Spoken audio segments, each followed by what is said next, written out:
કેન્દ્રીય હવામાન વિભાગે 3 દિવસ માટે અડધા ગુજરાતમાં રેડ એલર્ટ આપ્યું. મેપમાં સ્પષ્ટ દેખાઈ રહ્યું છે કે અડધા ગુજરાતમાં સારો વરસાદ પડે એવા એંધાણ છે. એક સિસ્ટમ રાજસ્થાન ને મધ્યપ્રદેશ તરફથી ગુજરાતમાં આવી રહી છે. ગુજરાતના મોટા ભાગના વિસ્તારમાં વરસાદી માહોલ સર્જાવાનો છે લગલગાટ 72 કલાક સુધી. મેઘ તાંડવ જેવી સ્થિતિ સર્જાય એ પ્રકારનો વરસાદનો સંકેત છે આ. એમાં પાટણ પણ છે, એમાં વડોદરા પણ છે, એમાં આણંદ પણ છે, ખેડા પણ છે, નડિયાદ પણ છે. ઉત્તરથી માંડીને દક્ષિણના છેડા સુધી સૌરાષ્ટ્ર પણ થોડું આવી જાય છે, મધ્ય ગુજરાત પણ આવી જાય છે અને એના ઉપર બે મજબૂત સિસ્ટમો એકાકાર થઈ રહી છે. આ ત્રણેય દિવસ જો વરસાદ ધાર્યા પ્રમાણે વરસી ગયો તો આ આખો વિસ્તાર તરબોળ થઈ જશે.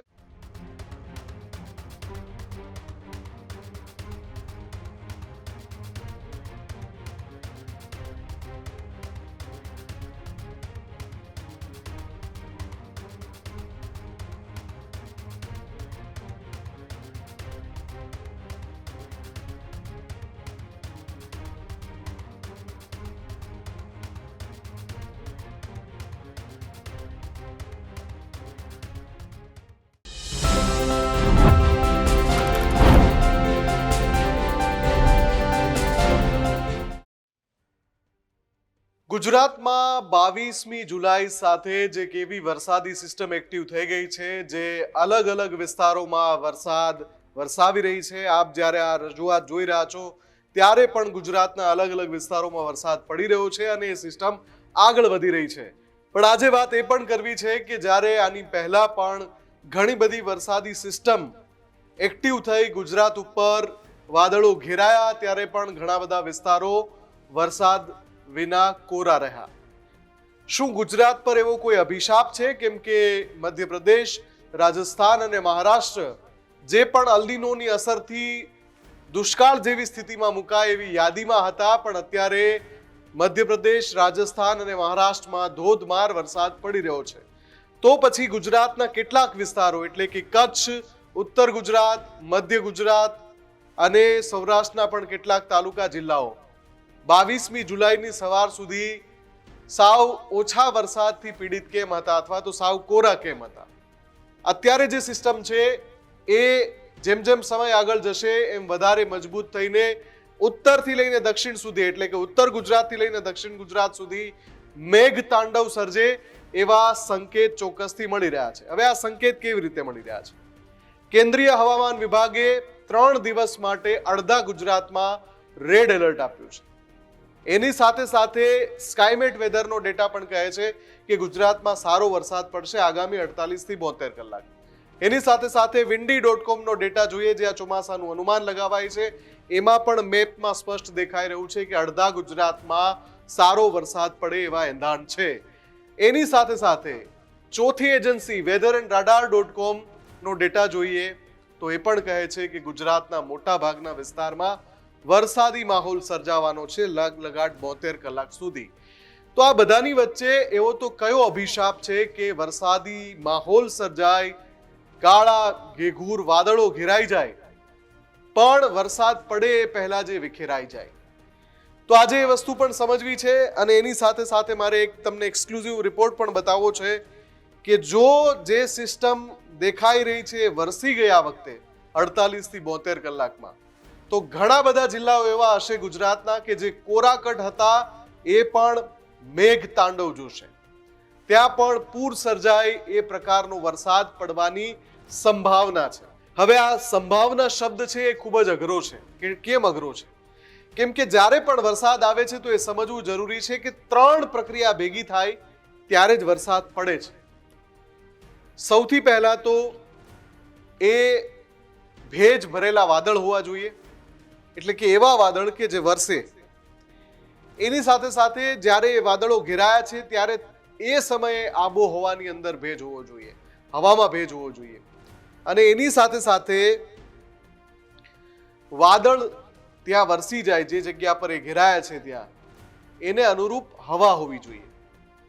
આ 3 સંજોગો ભેગા થાય ત્યારે વરસાદ વરસે છે. તો શું આ વખતે એવું જ છે કે ગુજરાતમાં 3 સંજોગો ભેગા જ નથી થતા? કેમ કે વાદળો ઘેરાય છે ઘણી બધી જગ્યાએ, હવામાન વિભાગ આગાહી પણ કરે છે અલગ અલગ વેધર મોડલ, ફોરકાસ્ટ મોડલ છે એ પણ આગાહી કરે છે. જેમ કે 15મી 16મી જુલાઈ ગુજરાતમાં વરસાદ પડશે, સારો એવો વરસાદ પડશે એવી વાત હતી, પણ 15 અને 16 જુલાઈએ પણ એકલ દોકલ વિસ્તારોને અથવા તો કેટલાક વિસ્તારોને બાદ કરતા ગુજરાત કોરું રહ્યું.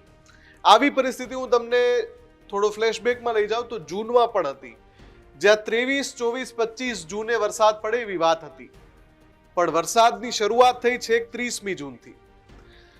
પણ અત્યારે જે સિસ્ટમ છે એટલી મજબૂત છે, બે સિસ્ટમ એકઠી થઈ રહી છે. અને કેવી રીતે એકઠી થઈ રહી છે? એક તો પહેલા તો એ સમજી લો કે આપણે ત્યાં જે વરસાદ આવે છે એમાં બે બહુ અગત્યના પરિબળ છે. એક તો અરબ સાગરમાંથી જે સિસ્ટમ સર્જાઈને ગુજરાત પર આવે એ, અને બીજી બંગાળની ખાડીમાં જે સિસ્ટમ સર્જાઈને ગુજરાત પર આવે.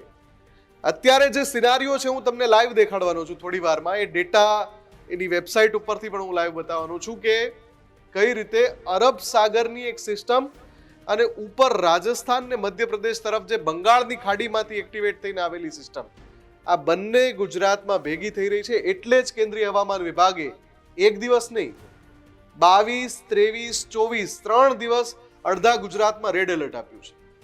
એના પણ જે મેપ છે, જે રેડ એલર્ટના નકશા છે, એ પણ હું તમને સ્ક્રીન પર અત્યારે બતાવી રહ્યો છું. એટલા માટે કે આ બધું સાયન્ટિફિક ડેટાના આધારે છે. તો પછી વરસાદ પડતો કેમ નથી એની પણ આપણે વાત કરીએ. પણ પહેલા આપણે ડેટા જોઈ લઈએ કે જેના ઉપર ઘણી બધી આશા છે. યાદ રાખજો, 23મી જુલાઈનો દિવસ મહત્વનો છે, 22મી જુલાઈની રાત મહત્વની છે. એટલે કે હવે પછી આ જે વરસાદી માહોલ છે એ વરસી જાય અને ખાબકે, જેને કહીએ ધોધમાર ખાબકે, એ પ્રકારની પરિસ્થિતિનું નિર્માણ થઈ ચૂક્યું છે. પણ એ વરસશે કે નહીં વરસે?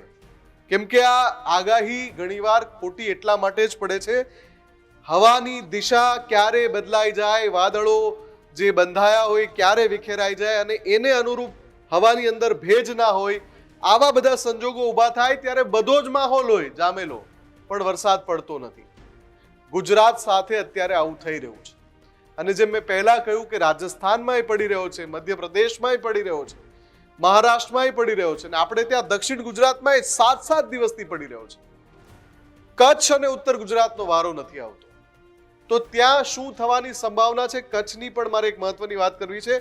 પણ પહેલા આપણે વેધર એન્ડ radar.com નો એ લાઈવ ડેટા જોઈ લઈએ કે આગામી 24-48 કલાક ગુજરાત માટે કેમ મહત્વના છે, સિસ્ટમ કેટલી મજબૂત છે, અને જો હવે આપણા નસીબમાં હશે તો એ વરસી જશે. અને એવી વરસશે કે બારે મેઘ ખાંગા એવા શબ્દનો ઉપયોગ આપણે કરવો પડશે અલગ અલગ વિસ્તારોમાં. એમાં ઉત્તર ગુજરાત સામેલ છે. ફરીથી કહું છું, એમાં મધ્ય ગુજરાત પણ સામેલ છે. હું જે જિલ્લા બોલું છું એ જિલ્લા માટે આગાહી કરેલી છે, હવામાન વિભાગે કરેલી છે, અલગ અલગ વેધર એજન્સીએ કરેલી છે. એમાં અમદાવાદ પણ છે, એમાં ગાંધીનગર પણ છે, એમાં મહેસાણા પણ છે, એમાં પાટણ પણ છે, એમાં વડોદરા પણ છે, એમાં આણંદ પણ છે, ખેડા પણ છે, નડિયાદ પણ છે, એમાં સાબરકાંઠા પણ છે, અરવલ્લી પણ છે, બનાસકાંઠા પણ છે. જેટલા જિલ્લાના હું નામ બોલ્યો એના મોટા ભાગના તાલુકામાં બારે મેઘ ખાંગા થાય એ પ્રકારની સિસ્ટમ છે. પહેલા આપણે જોઈ લઈએ કે સિસ્ટમ કઈ રીતે આગળ વધી રહી છે. આ જે પરિસ્થિતિ છે એમાં સ્પષ્ટ દેખાઈ રહ્યું છે કે એક સિસ્ટમ રાજસ્થાન ને મધ્યપ્રદેશ તરફથી ગુજરાતમાં આવી રહી છે, ને એક સિસ્ટમ અરબ સાગરથી દક્ષિણ ગુજરાતમાં જે અત્યારે મેઘ તાંડવ સર્જી રહી છે એ આ સિસ્ટમ છે. હવે અહીંયા જે કોરો ભાગ છે ત્યાં આગળ શું થવાનું છે લાઈવ ડેટામાં આપણે જોઈએ તો આ જેમ જેમ સમય વીતતો જશે એમ આ બંને સિસ્ટમ એક થઈ જશે જુઓ. અને એ પછી જે પરિસ્થિતિ બને છે લગભગ રાત સુધીમાં, સાંજથી રાત સુધીમાં ઉત્તર ગુજરાતમાં તમામ વિસ્તારમાં, અહીંયા અમદાવાદ, વડોદરા, આસપાસના તમામ જે જિલ્લાઓ તાલુકાઓ છે, સુરેન્દ્રનગર સુધી આવે છે, ભાવનગર સુધી આવે છે, નીચે દક્ષિણ ગુજરાતમાં જે વરસાદ છે છેક ડાંગ સુધી એ યથાવત છે. હવે આગળ આપણે જોઈએ કે આગળ શું થાય છે. જો મોડી રાત્રે જે ચિત્ર અત્યારે દેખાઈ રહ્યું છે એ મુજબ મોડી રાત્રે અડધું ગુજરાત તમે આમ જોવા જાઓ તો ઉત્તરથી માંડીને દક્ષિણના છેડા સુધી સૌરાષ્ટ્ર પણ થોડું આવી જાય છે, મધ્ય ગુજરાત પણ આવી જાય છે, અને એના ઉપર બે મજબૂત સિસ્ટમો એકાકાર થઈ રહી છે. અને જો એ પૂરી રીતે વરસી જાય તો ધોધમાર વરસાદ પડશે સમગ્ર ઉત્તર, દક્ષિણ અને મધ્ય ગુજરાતમાં.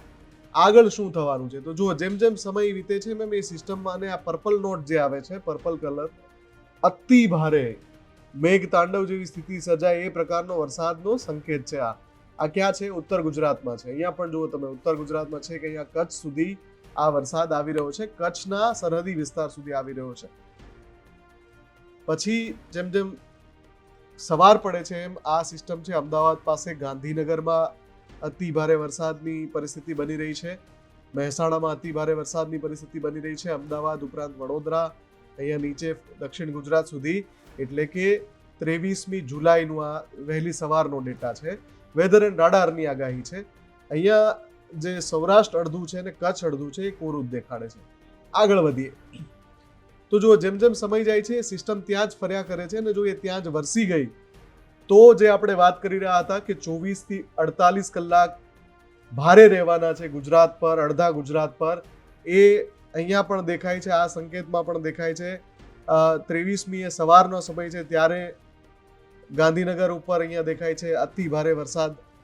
અને એ પછી જુઓ તમે, જેમ જેમ સમય વીતે છે એમ એ સિસ્ટમ વરસતી આ જે પરિસ્થિતિ થઈ રહી છે ફરી એકવાર કોરું થઈ રહ્યું છે. ક્યારે? 23મી એ સાંજના સમયે. હવે આપણે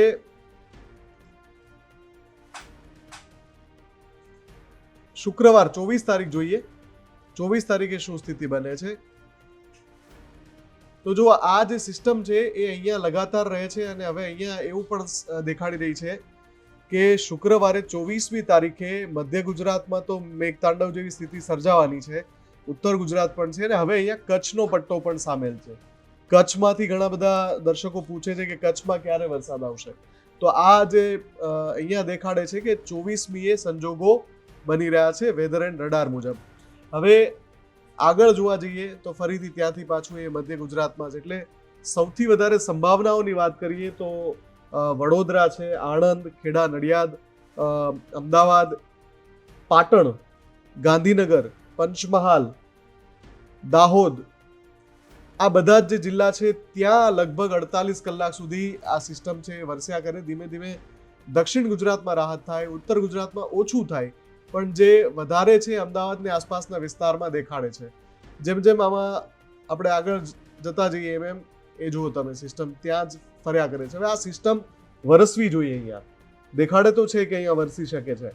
આ ઘાટો ભૂરો રંગ છે એ જ સંકેત છે એના કે ભારે વરસાદ, પણ એ વરસશે કે કેમ, કે ફંટાઈ જશે, એ ખૂબ મહત્વની બાબત છે. એટલે જો ધીમે ધીમે સિસ્ટમ જઈ રહી છે અને ગુજરાત આખું કોરું થઈ રહ્યું છે અહીંયા. એટલે શુક્રવાર સુધી ખાસ તો 22મી થી સાંજ અને 23મી આખો દિવસ અને 24મી લગભગ રાત સુધી, એટલે અઢી દિવસ એવા છે ગુજરાતમાં કે જે મધ્યમથી માંડીને, સામાન્ય વરસાદ તો પડવાનો છે આ બધા વિસ્તારમાં, પણ મધ્યમથી માંડીને ભારે અને ક્યાંક ક્યાંક અતિ ભારે વરસાદ લાવી શકે છે. આપણે આશા રાખીએ કે આ સિસ્ટમ છે એ વર્ષે ખાલી ફંટાઈ ના જાય. અને હવે આપણે વાત કરીએ ચોમાસાની એ પેટર્નની. મેં જેમ શરૂઆતમાં કહ્યું એમ કે અત્યારે કેવું થઈ રહ્યું છે કે વાદળો બંધાઈ રહ્યા છે અથવા તો સિસ્ટમ સક્રિય થઈ રહી છે, મજબૂત મોન્સૂન ટ્રફ હોય છે, અપર એર સાયક્લોનિક સર્ક્યુલેશન હોય છે, પણ સાદી ભાષામાં કહીએ તો મેહુલ્યો વરસતો નથી. અને વરસતો કેમ નથી એના પણ આપણે સાયન્ટિફિક રીઝન જોઈએ. તો પેટર્ન તમને યાદ કરાવું કે પહેલા કેવું થતું કે ધીમો ધીમો વરસાદ 7-8 દિવસ સતત વરસે, ને આપણે એના માટે હેલી શબ્દ વાપરતા કે ભાઈ હેલી છે એટલે લગાતાર વરસાદ પડી રહ્યો છે.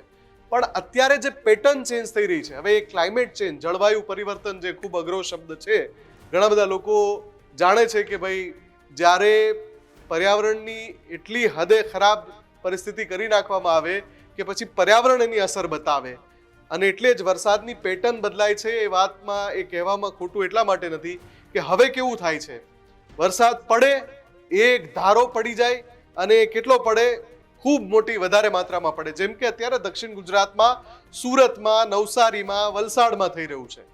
અને બીજી બાજુ તમે ઉત્તર ગુજરાત જુઓ તો કોરું કટ, દિવસો સુધી વરસાદ ના પડે, વળી પાછો આવે તો એટલો બધો પડે કે એની કોઈ સીમા નહીં.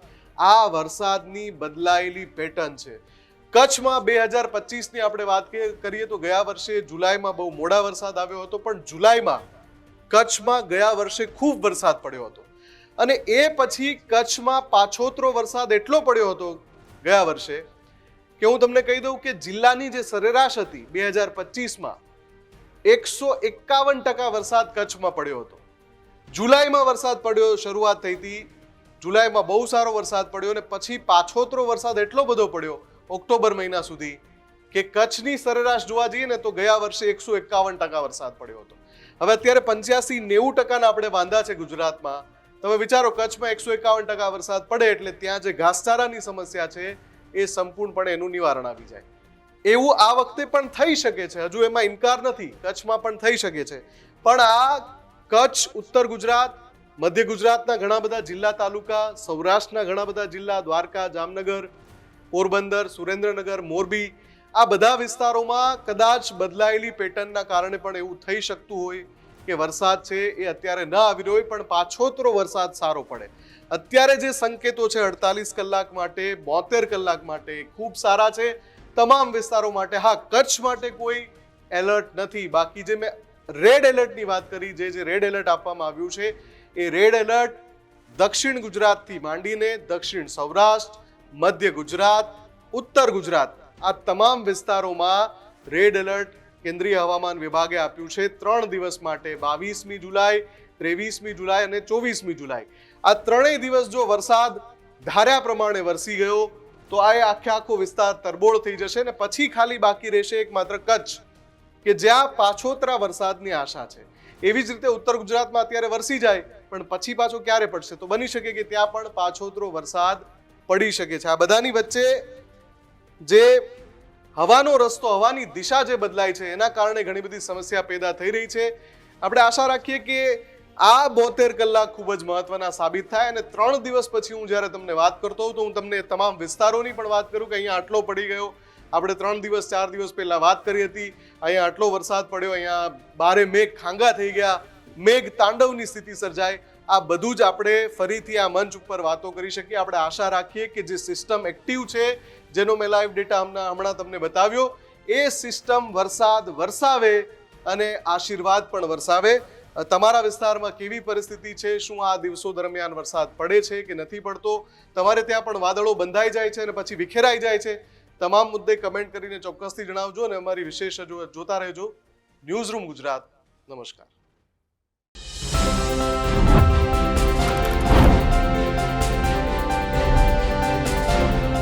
ખેડૂત ભાઈઓ છે ખેતરમાં ડ્રોન ઉડાવતા હોય છે ત્યારે આપણે એક પ્રશ્ન સતાવતો હોય છે કે જે આપણે અત્યાર સુધી જીપીએસ ટેકનોલોજીવાળા ડ્રોન વાપર્યા છે, જેથી કરીને મોબાઈલ ટાવર છે અથવા તો હાઈ ટેન્શન લાઇન પસાર થતી હોય, કોઈ વૃક્ષો હોય, ત્યારે જે જીપીએસ ટેકનોલોજીવાળા ડ્રોન છે એમાં ટકરાય અને ટ્રેસ થાય છે. પણ એગ્રીઓન લાવ્યું છે GNSS ટેકનોલોજી ડ્રોન, જેથી કરીને એ ડ્રોન છે એ કોઈ જગ્યાએ ટકરાય નહીં, પોતાની રીતે જ ડિસિઝન લે છે અને મૂવ થઈ જાય છે, જેથી કરીને GNSS ટેકનોલોજી ડ્રોન છે એ વાપરવાનો આગ્રહ રાખો. અત્યારે જ ન્યૂઝરૂમ ગુજરાતની યુટ્યુબ ચેનલને સબસ્ક્રાઇબ કરો અને ઇન્સ્ટાગ્રામ અને ફેસબુક પર ફોલો કરો. અપડેટ રહો, સત્યની સાથે રહો.